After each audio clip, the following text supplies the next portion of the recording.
Bonjour à toutes et bienvenue dans le podcast Inspire de la Women's Society. Je m'appelle Agathe, j'ai 35 ans, je suis mariée et j'ai 2 enfants. Oui, je vous l'avoue, c'est très cliché. Bref, que l'on soit célibataire, en couple, marié, divorcé, gay, hétéro, trans, juive, musulmane, sans religion précise, désirant une équipe de foot pour enfants ou être fier de ne pas en vouloir, nous restons toutes des femmes, avec nos problèmes d'hormones, d'image, d'estime de soi, face à notre entourage, face aux diktats de la société, à l'éducation que nous avons reçue ou pire encore face à nous-mêmes. Je recevrai 2 fois par mois des femmes dynamisantes et inspirantes et aussi parfois des hommes qui parleront bien sûr des femmes pour des sujets de tous bords et sans tabou. Des femmes envers lesquelles j'espère que vous pourrez vous identifier pour vous épanouir dans votre vie personnelle et professionnelle au quotidien.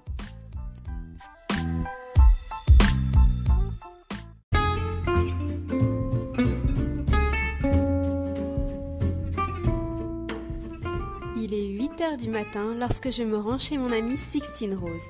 Oui, vous l'avez bien entendu, elle s'appelle Sixtine Rose. Pour moi, c'est plus qu'un nom et un prénom, c'est une marque. Une marque de bonté naturelle, de partage, de tolérance, d'entraide et surtout de dur labeur. Sixtine est une hyperactive originaire de l'île Maurice pour qui l'horizon est sans limite. Sixtine est une femme qui ose. Lorsqu'elle a un but en tête, rien ne l'arrête et son authenticité fait mouche chez les femmes et les hommes les plus influents de France, dont certains sont ses mentors. Pour ne citer qu'Elisabeth Moreno, actuelle ministre chargée de l'égalité entre les femmes et les hommes, de la diversité et de l'égalité des chances. Sixtine est engagée dans plusieurs associations. Elle nous raconte aujourd'hui en toute sincérité son brillant parcours qui, pour une jeune femme de 24 ans, est déjà bien chargé. Salut Sixtine. Bonjour Agathe. Ça va ? Ça va. Ouais. C'est matinal quoi. Ouais, c'est matinal, il est 8h, écoute, advienne que pourra. C'est ça. C'est un plaisir d'être avec toi ce matin. On va directement aller dans le vif du sujet. Ok. Donc aujourd'hui, à 24 ans seulement, tu es chargée de mission auprès du CEO de Prisma Media, qui s'appelle donc Rolf Heinz. Exactement. Je crois que c'est un travail qui te plaît beaucoup. Et quand on a préparé cette interview, tu voulais me parler du mentoring. Oui. Et moi, je ne savais pas du tout ce que c'était. Et j'ai cru comprendre que ça intéressait pas mal de monde et que c'était très utile. Et j'aurais aimé que tu m'en parles. Donc Sixtine, c'est quoi le mentoring ? Alors le mentoring déjà, c'est un grand terme pour moi pour dire accompagnement, mais ce qui a forgé en tout cas mon parcours depuis le début, c'est ces rencontres avec ces personnes extraordinaires qui sont devenues des mentors, hommes, femmes confondus. Et ce sont des personnes qui m'ont tous accompagnée d'une façon ou d'une autre dans la façon dont j'ai forgé mon tout début de carrière, même quand j'étais étudiante. Et je dirais tout simplement voilà, un accompagnement de mon parcours. Donc ce sont des personnes qui te conseillent, c'est ça, que tu appelles de temps en temps, à qui tu parles, tu dis voilà, j'ai ça comme projet, quel est ton avis là-dessus, qu'est-ce que tu aurais fait, c'est ça ? C'est ça, en fait ça dépend, parce que j'ai eu des mentors que j'ai rencontrés par le biais d'internet par exemple, Christelle de Foucault, j'ai eu un mentor qu'on m'a désigné via l'association Article 1, qui m'a accompagnée pendant mon parcours d'étudiante. Et puis, il y a eu des mentors que j'ai rencontrés à des événements. Vraiment, ça dépend des personnes. Mais j'en ai eu 7 ou 8 quand même. Et ce sont des gens vers qui toi, t'es allée ? Bon, alors, à part ceux qu'on t'a présentés, bien sûr. Je suis allée vers eux et certains sont venus vers moi. Et c'est vrai que ce sont des personnes qui ont toujours été là pour moi, à qui j'ai toujours pu poser des questions, appeler si j'avais un doute ou un bonheur à célébrer.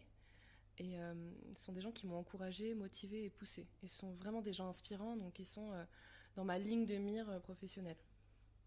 Du coup, si je comprends bien, c'est un peu implicite.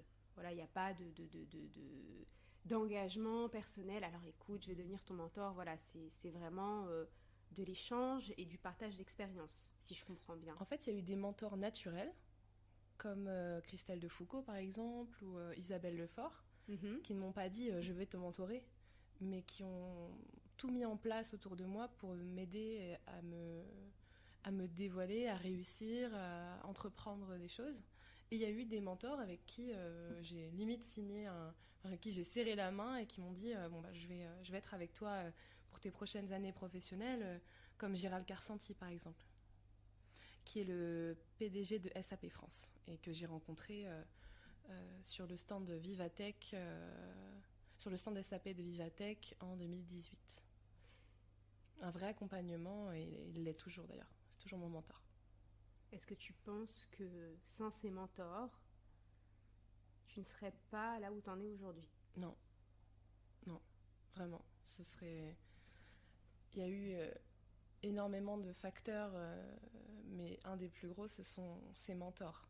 Parce que si on repart depuis le début, quand j'étais étudiante et que j'avais pas encore trouvé de premier stage, Frédéric Jamois, le DRH Sud-Ouest d'Air France, m'a accompagnée dans mes premiers pas d'étudiante à Kedge Business School à Bordeaux par exemple.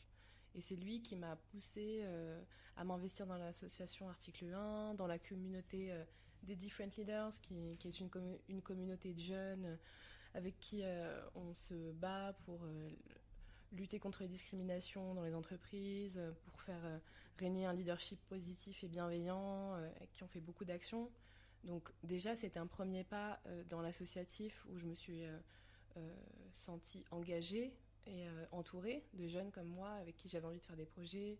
Donc voilà, on a monté la Journée mondiale d'égalité des chances. C'est ça qui m'a permis de partir aux États-Unis pour la première fois, d'apprendre plein de choses. Et ça, c'était mon premier mentor, Frédéric, qui m'a poussée à faire ça. Donc par exemple, toutes les compétences que j'ai pu acquérir sur cette expérience-là, c'est grâce à lui. Donc forcément, c'était déjà le tout début de mon parcours pro associatif, et c'était grâce à lui. Parce que je n'avais pas connaissance de l'existence de cette communauté, par exemple. Je suis en train de regarder ta petite liste, puisque tu voulais oublier personne. Donc avant qu'on commence l'interview, tu as noté tes 8 mentors. Ouais. Parce que tu m'as dit, ils sont tous très importants et je dois tous les remercier. Je vois une bonne parité femmes-hommes. Oui. Et justement, je voulais en parler. Est-ce que tu as pu noter une différence d'approche ou une différence, je sais pas, de compassion ou d'alchimie par rapport justement au fait que ton mentor était une femme ou un homme ? C'est une bonne question. Parce que ce soit un homme ou une femme, chacun de mes mentors m'a apporté ou amené quelque chose de très différent. Ils m'ont mis entre guillemets sur les rails, mais par exemple Christelle de Foucauld, c'est une personne extraordinaire tout d'abord. C'est une conférencière sur les techniques de recherche d'emploi.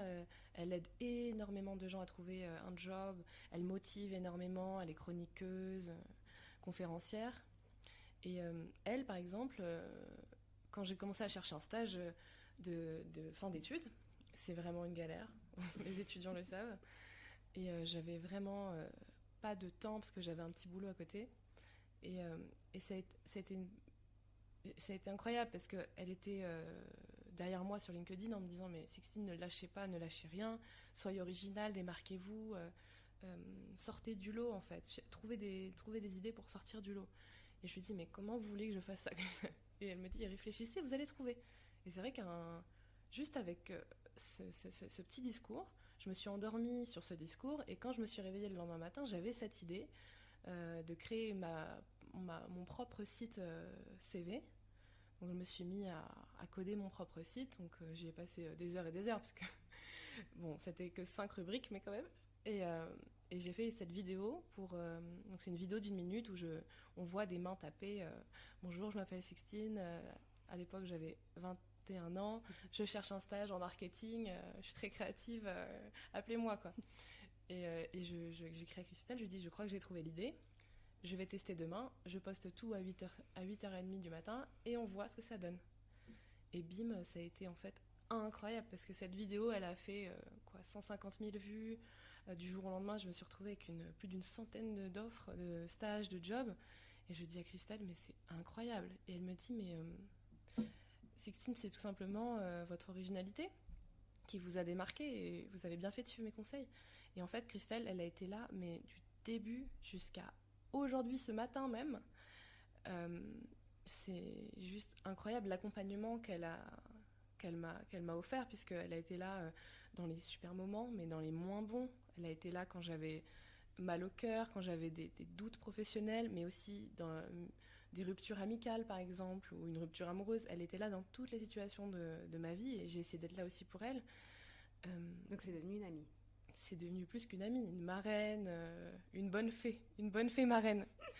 Et c'est tout simplement la magie de Christelle. Et je suis vraiment ravie d'avoir croisé son chemin. Mais voilà, les liens ont été hyper poussés avec elle. Et j'ai eu la chance de rencontrer d'autres mentors femmes qui ont été là pour moi, mais qui ont été là parfois à des moments ponctuels de ma vie, qui m'ont poussée à des moments de doute. Par exemple, Elisabeth Moreno, qui est aujourd'hui ministre en charge de l'égalité femmes-hommes, de la diversité et de l'égalité des chances. Je l'ai rencontrée dans un événement NJ au Stade de France.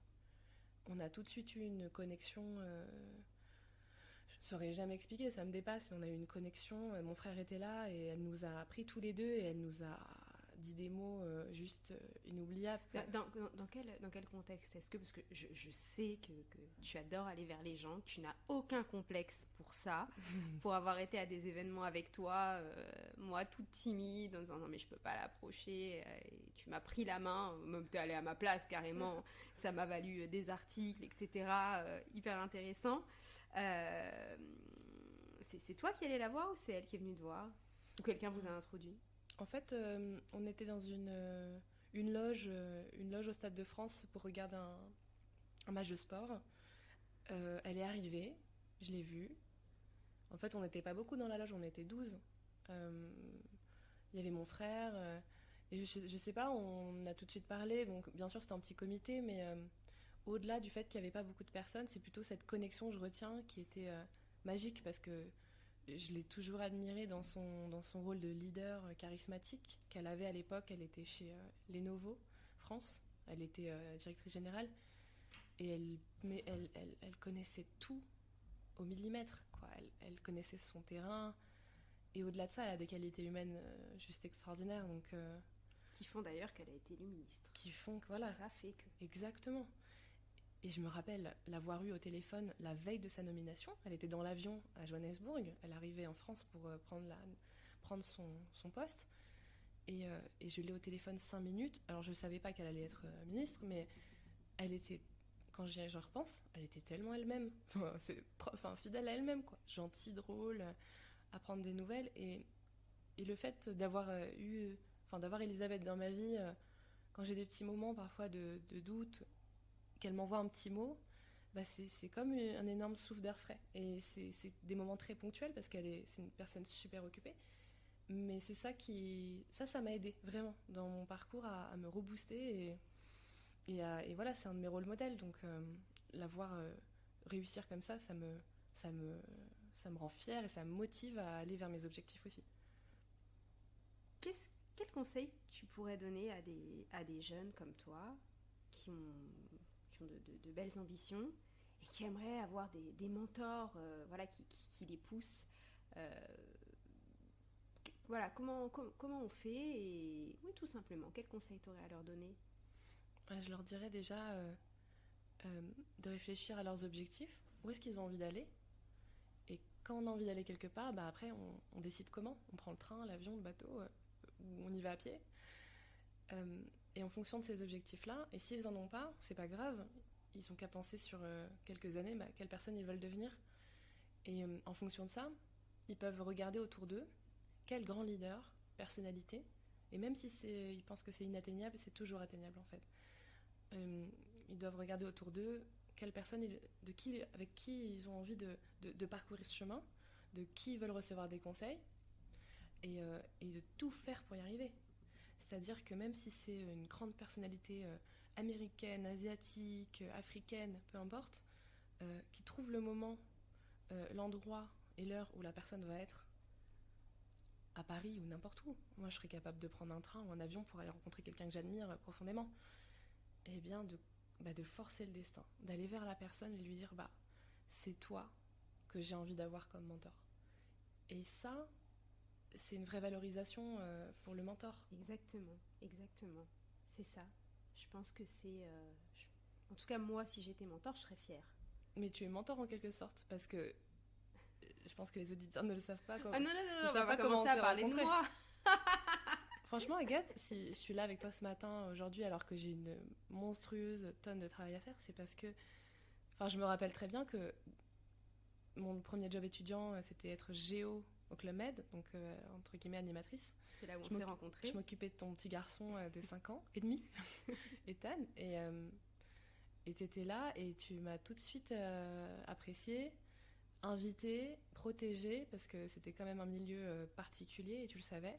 Et j'étais toute jeune, j'étais une des plus jeunes de tout le club géo, et tu m'as toujours accompagnée, t'as jamais regardé... En fait, t'as jamais regardé ce que je pourrais devenir, entre guillemets, parce que si ça se trouve, ce sera rien, on sait pas. Mais t'as toujours... pas rien. T'as toujours regardé ma personne, en fait, ma personnalité, le cœur que j'avais. Moi, j'ai toujours trouvé que t'avais un énorme potentiel. Puisque déjà, de base, à 20 ans, tu parlais déjà de grandes choses, t'avais envie de bouffer le monde. Ouais. Pour toi, faudrait dire « sky is the limit ». Tu vois, c'est péter le plafond de verre, quoi. En fait, tu sais, c'est un vrai sujet, le plafond de verre, mais c'est quelque chose dont en plus j'ai beaucoup étudié, puisque j'ai écrit mon mémoire sur le leadership féminin, mais que je n'ai jamais ressenti. Et je pense que ça vient du fait que mes parents ne m'ont jamais dit sois gentille, sois sage comme une image, sois belle, tais-toi, coiffe-toi bien, tiens-toi bien, ne te salis pas, t'as une mauvaise note, etc. Et en fait, ils m'ont toujours laissé libre d'être qui j'avais envie d'être. Ils m'habillaient avec les vêtements de mon grand frère, tout simplement parce qu'en fait, ils regardaient l'utilité de la chose. Il y avait un pantalon, très bien, c'était un pantalon, parce qu'en fait, ils voulaient que je me salisse, ils voulaient que je fasse plein d'expériences, que je me casse la figure même, parce qu'ils avaient envie que j'apprenne la vie au même titre que mon frère, peu importe si on était une petite fille ou un petit garçon. Et ça a déterminé ma façon de grandir. C'est que je me suis jamais dit, je suis une fille, je peux pas faire ça. Non, j'allais jouer au foot avec mon père et mon frère quand j'étais petite. Et je chantais aussi à côté, et je faisais du piano. Et pour moi, ça n'a jamais été une question de couleur, rose, bleu, ça n'existe pas. Et les jouets, c'est pareil. Chez nous, on avait des jouets de toutes sortes, on écoutait de la musique ensemble, et mon frère et moi, on a toujours été un duo infernal. Je pense que ça a beaucoup joué, en fait, dans mon début de carrière. Parce que j'ai même remarqué que mon frère se mettait plus d'autolimites que moi. En plus, il est en finance, alors il se disait, je serais peut-être pas assez bon là. Et moi, je lui disais, mais non, mais vas-y, tu vas y arriver de toute façon, il faut se casser la figure pour y arriver. Donc vas-y, essaye, continue. C'était plutôt moi qui étais derrière lui en lui disant, mais vas-y, vise la meilleure boutique ou la meilleure banque privée d'affaires que tu peux avoir. Tu te vois où dans 10 ans ? Je sais pas où je serai. Aucune idée. Par contre, je sais la femme que je veux être. Alors, dis-moi. Qui je veux être ? Je veux être peut-être un mélange de toutes ces figures inspirantes qui sont incroyables aujourd'hui, de Michelle Obama, Oprah Winfrey, toutes ces femmes qui osent, qui parlent, qui ont leurs idées, qui ne mâchent pas leurs mots. Et surtout, j'aimerais garder cette grande bienveillance que j'ai en moi, que j'ai pour les gens, parce que j'aime profondément les gens, et je ne supporte pas la violence, que ce soit la violence physique ou la violence morale, l'injustice, la méchanceté gratuite. Ça c'est mon antipode. Donc j'aimerais garder cette générosité que mes parents m'ont inculquée, les pieds sur terre. C'est une âme mauricienne, parce que je suis mauricienne de par mon père. Donc voilà, une personne bienveillante et pleine de bonté, c'est ce que je veux devenir, et je veux garder ces valeurs que j'ai depuis toujours. C'est magnifique, de toute façon. De toute façon, tu t'es bien définie, tu es déjà comme ça. Donc je vois pas pourquoi ça bougerait. J'aspire à l'être, quoi. Tu devrais faire de la politique ?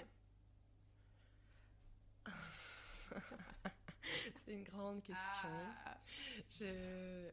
Pour moi, la politique sert des intérêts communs. Malheureusement, parfois, c'est pas toujours le cas. Parfois, ça sert des intérêts personnels. En tout cas, si j'étais emmenée à en faire, parce qu'il faut jamais dire jamais, il faut jamais s'auto-limiter, ce serait pour servir des intérêts communs et plutôt des sujets d'éducation, d'égalité, euh, de la place des femmes aussi, parce que ce sont les sujets sociétaux qui me tiennent le plus à cœur, le rayonnement de la culture. Pourquoi pas? Après tout, il faut diversifier les expériences.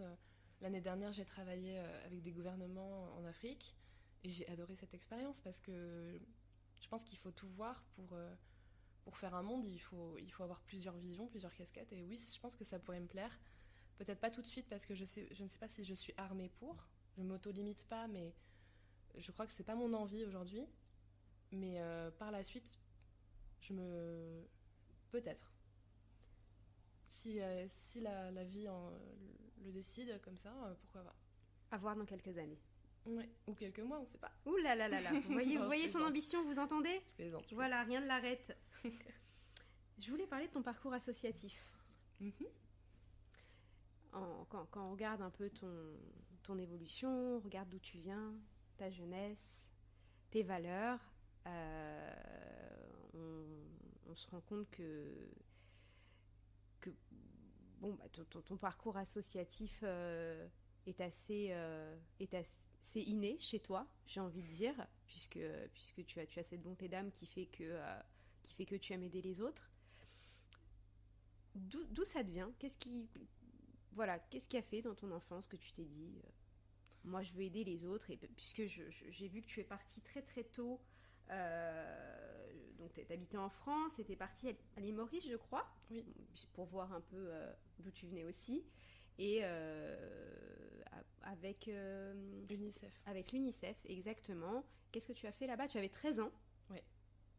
En fait, je pense que ça vient du fait que j'ai grandi dans une ville de province. Je me sentais tellement comme un petit oiseau qui a les ailes coupées. J'avais l'impression que ma ville, le monde se limitait à ma ville, et je savais que derrière il y avait plein d'horizons, et j'avais pas accès à l'époque pour plein de raisons. Et du coup, oui, les activités associatives que j'ai pu avoir très jeune, ça a commencé, je pense, à 12 ans, parce que déjà ma mère m'y a sensibilisée, parce que c'est quelqu'un de super généreux, qui avait envie de faire pour les autres. Donc déjà à l'époque, elle mettait en place des campagnes comment dire, pour récupérer des jouets et du lait pour les enfants d'un orphelinat à Dakar. Et une de ses collègues, dont le mari était militaire, faisait des allers-retours toutes les semaines pour déposer des collectes à Dakar, dans une pouponnière. Et voyant ma mère faire, je me suis dit, bah tiens, c'est le moyen d'aider une autre population en dehors de la France. Parce que déjà, pour moi, la France, c'était énorme. Et partir sur un autre continent, ça l'était encore plus. Et j'ai commencé comme ça au collège et après le lycée. Et puis à 13 ans, effectivement, moi aussi, j'avais envie d'aller en Afrique pour découvrir déjà mon pays, l'île Maurice. Et franchement, mes parents, je les remercie parce qu'on n'avait pas énormément de moyens. Ils se sont démenés pour m'offrir un billet d'avion et m'envoyer à l'île Maurice. Et pour moi, c'était une forme de... Révélation? Oui, et complètement. Une révélation de me dire que je peux aider les autres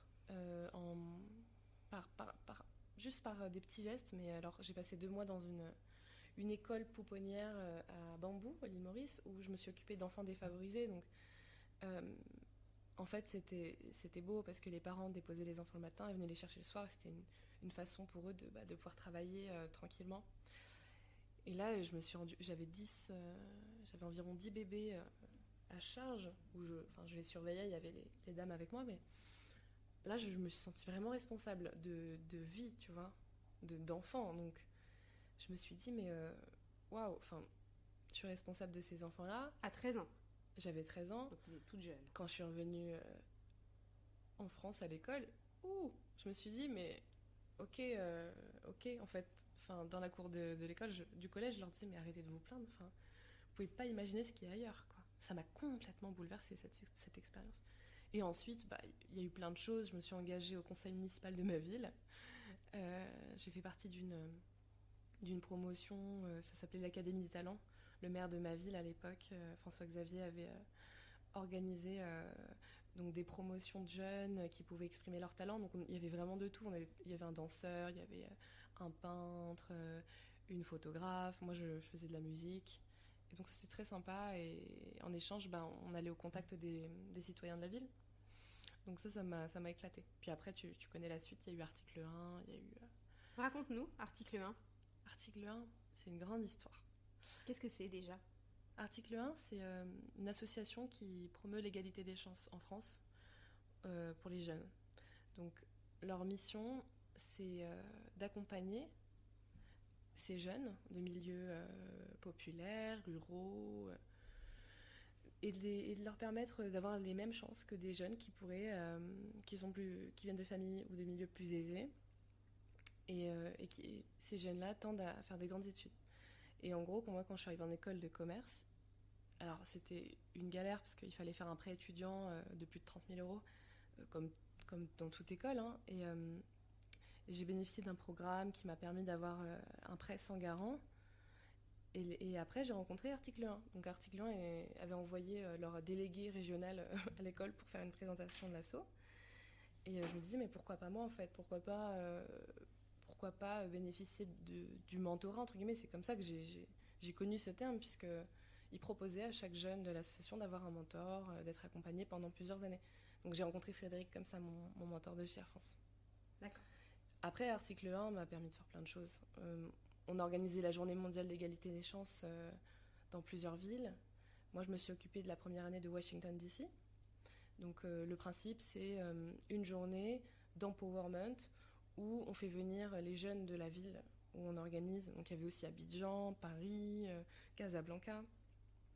Et on leur permet de rencontrer des intervenants hyper inspirants. D'ailleurs, tu pourras le faire un jour. Et d'avoir plein d'outils, de faire des masterclass et tout.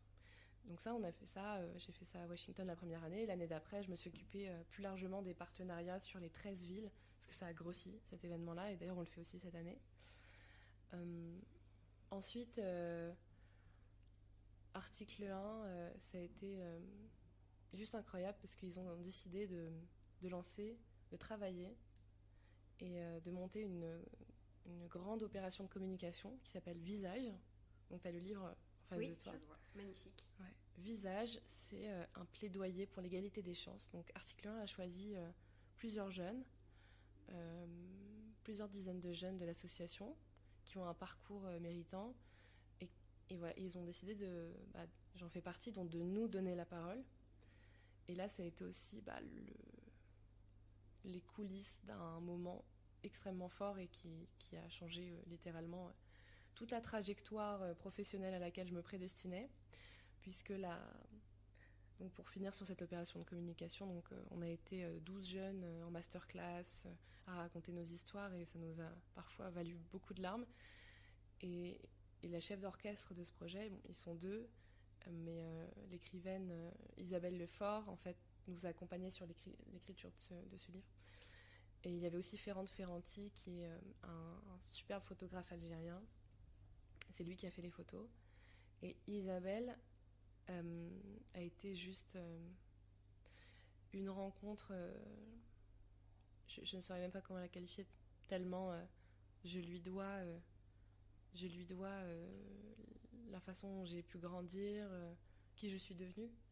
Parce que Isabelle, elle m'a déjà écoutée, elle a compris qui j'étais, elle m'a accompagnée sur l'écriture du livre, et puis en fait, ce qu'elle a fait, c'est qu'un jour, elle m'a invitée à boire un café, et puis on a continué à écrire le livre ensemble. Et elle me dit, qu'est-ce que tu fais après Engie ? À l'époque, je travaillais chez Engie. J'étais en charge de l'égalité homme-femme à la direction de la communication, avec Elisabeth Richard. Et je lui dis, je sais pas encore. J'ai quelques pistes, mais je suis pas encore bien décidée. Et elle me dit, mais est-ce que ça t'intéresserait de travailler sur l'Afrique ? Je connais une personne très inspirante et géniale. Et je lui dis, vas-y, oui, carrément. Moi, je dis oui. Elle me dit, tu sais parler anglais, t'es fluide. Ah oui, absolutely. Pas du tout. Absolument pas. Mon Dieu, j'étais allée 2 semaines à Washington précédemment, 2 fois à Londres 3 jours, enfin voilà. C'est pas grave, c'est un détail, c'est un détail. Oui, oui.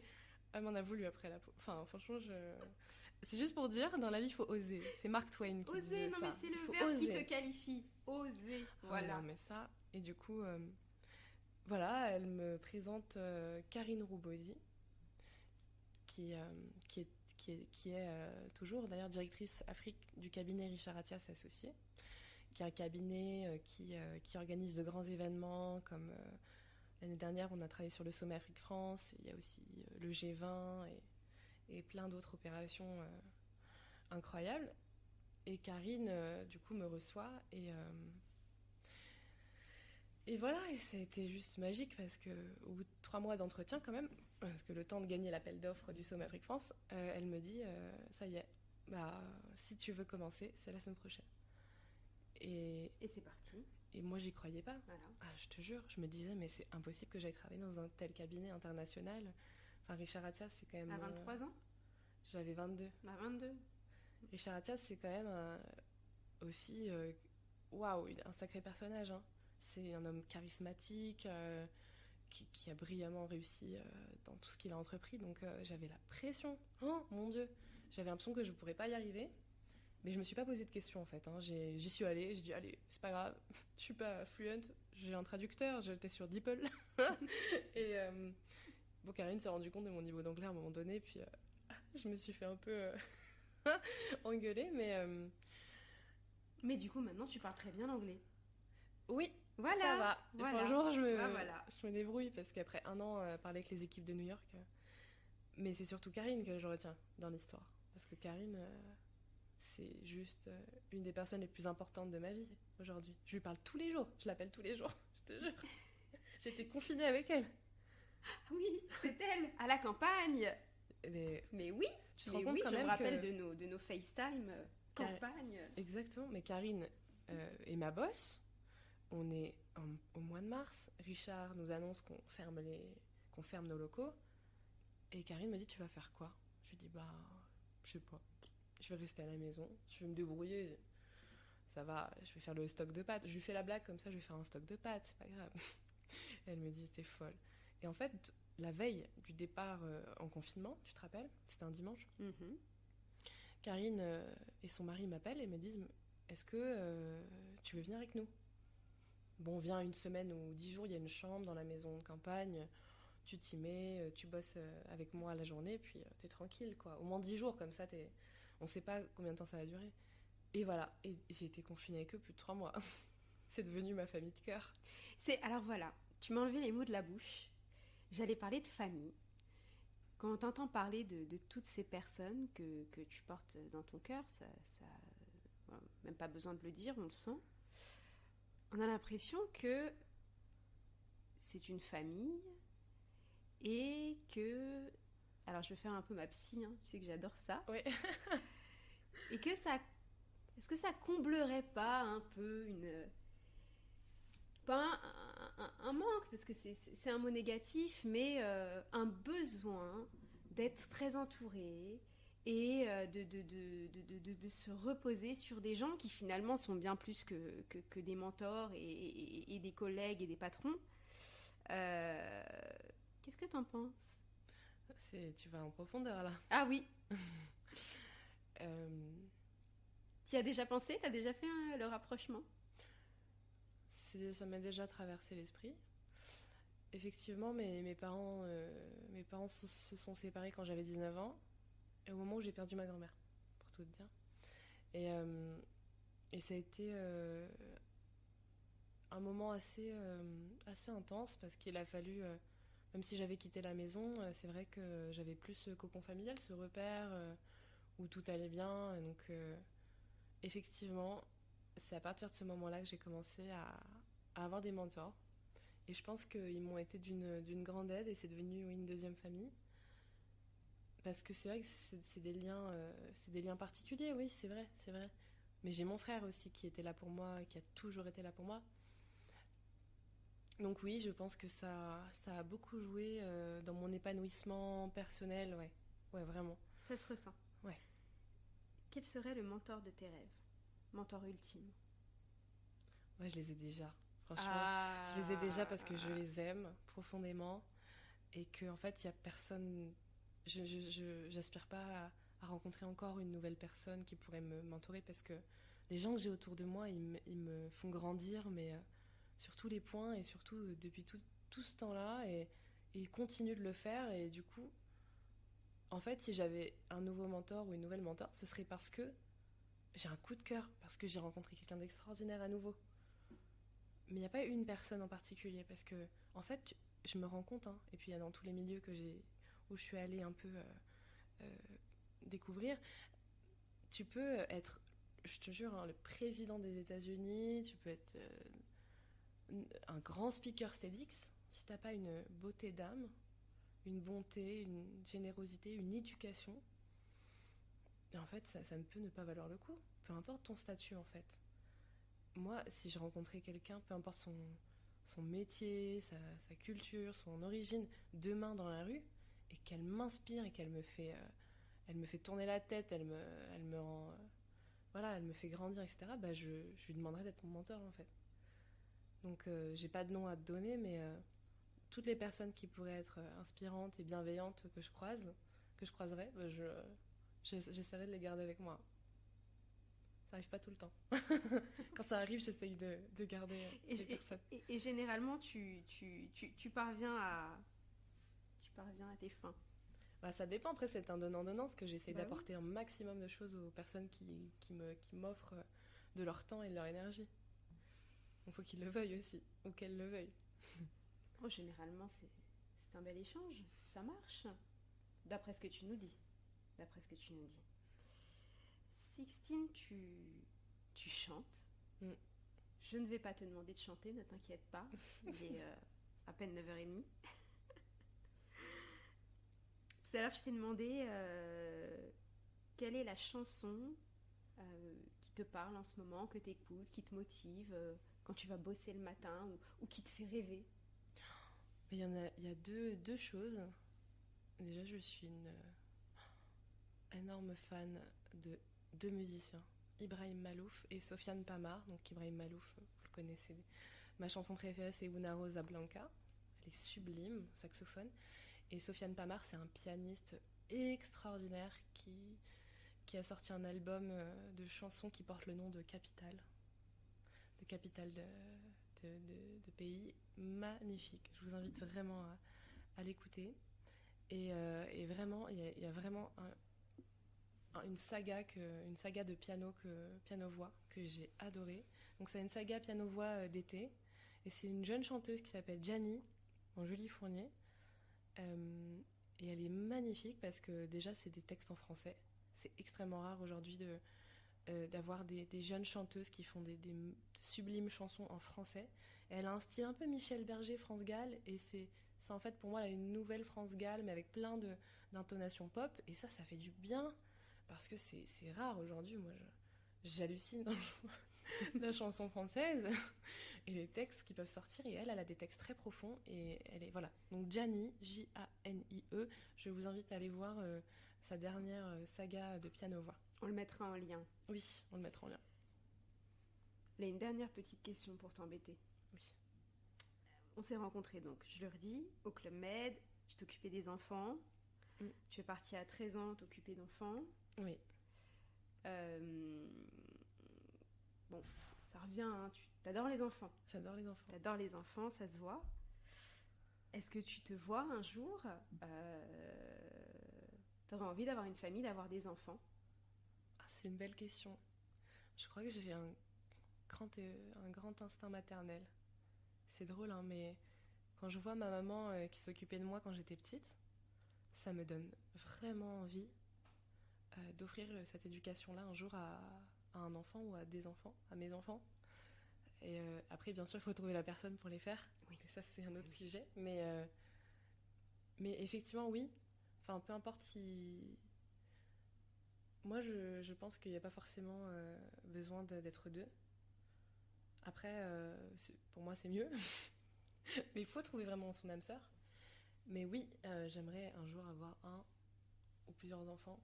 Et j'adorerais avoir ma propre famille, ouais. créer ma propre famille, ouais, à moi. Et continuer à travailler beaucoup aussi. Ouais, tout dépendra de l'avenir, parce que j'espère un jour être entrepreneur, j'aimerais un jour être investisseur, pouvoir miser sur des talents, sur des startups, sur des projets. Et tout ça, il faut travailler pour l'avoir. Donc j'espère un jour pouvoir parcourir le monde et rencontrer des tas de porteurs de projets. Oui, parce que quand on t'entend parler, c'est quand même très international. Oui. Et puis travailler beaucoup, oui, mais surtout voyager. Voyager et pouvoir combiner les deux. Découvrir le monde, combiner en fait le travail. Parce que pour moi, quand je me lève le matin, même depuis, ça fait un mois que je suis chez Prisma, mais c'est juste incroyable. Je sens pas que je vais travailler. Je me lève avec le sourire, je mets la musique, je suis contente, j'adore ce que je fais. C'est passionnant. Je suis dans le milieu où j'ai toujours rêvé de travailler. Donc oui, en fait, c'est surtout continuer à exercer des passions et à vivre pour ça. Je suis en train de réfléchir. Il nous reste encore quelques minutes et je réfléchis à pas mal de choses. Je me dis que bientôt, toi aussi, tu seras un mentor pour certains, pour certaines. Dernière petite question. As-tu une citation inspirante ? Il n'y a pas de hasard dans les rencontres. Et ça, c'est Paulo Coelho qui l'a dit. Et d'ailleurs, j'adore les citations, je pense que tu le sais. Oui. Vous pouvez me suivre sur Twitter, On va mettre tous les j'ai liens. un compte de citations. Et vous pouvez voir toutes mes citations. Donc pour toi, tout ça, c'est le destin ? Je pense que vraiment, il n'y a pas de hasard dans le destin. C'est que parfois, même Claude Lelouch, vous pouvez regarder ses films sur les rencontres, c'est juste incroyable. Les gens se croisent, se recroisent, en fait, c'est tout petit. Donc c'est pour ça que si j'ai un conseil à donner, laissez des traces positives, parce que ça peut vous servir comme vous desservir. Et je garderai plutôt un aspect positif, parce qu'il faut éviter le plus possible de faire du mal autour de soi. Mais le monde est absolument minuscule et microscopique. Donc voilà. On va s'arrêter là-dessus. Ouais. À moins que tu aies autre chose à nous dire. Merci. Merci à toi. Et à très bientôt. Peut-être qu'on se refera une petite interview sur le leadership féminin. Si ça vous dit, vous nous laissez un commentaire. En tout cas, moi, ça m'intéresserait beaucoup. Merci Sixtine. Merci à toutes celles et ceux qui nous écoutent. Et à très bientôt sur le podcast Inspire de The Woman Society.